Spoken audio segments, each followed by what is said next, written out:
R3DOO je leta 2010 ustanovljeno podjetje, ki deluje v okviru mrežnega podjetniškega inkubatorja Savinjske regije.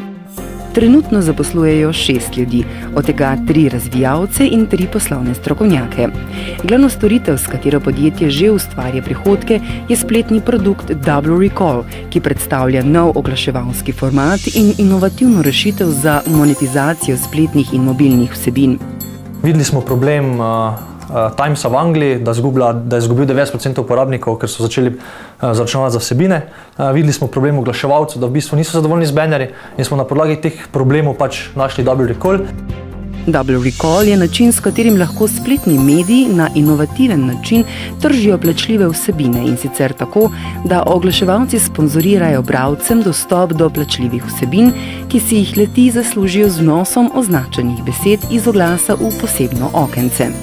Tako spletni mediji obdržijo veliko večino obstoječih uporabnikov, oglaševalci pa zaradi aktivne vpletenosti bralcev dobijo večjo prepoznavnost in priklic svojih oglasov. Razvoj prve različice platforme je trajal 2 meseca, že v osnovi pa so uporabljene odprtokodne tehnologije, ki jih pri razvoju uporablja tudi Facebook, kar omogoča več kot 10-krat boljšo učinkovitost v primerjavi s trenutno dostopnimi rešitvami. Poleg osnovnega strežniškega jedra so razvili tudi svoj algoritem, ki omogoča natančno segmentacijo oglaševalskih kapacitet ter oglaševanje glede na ključne besede in lokacijo bralca.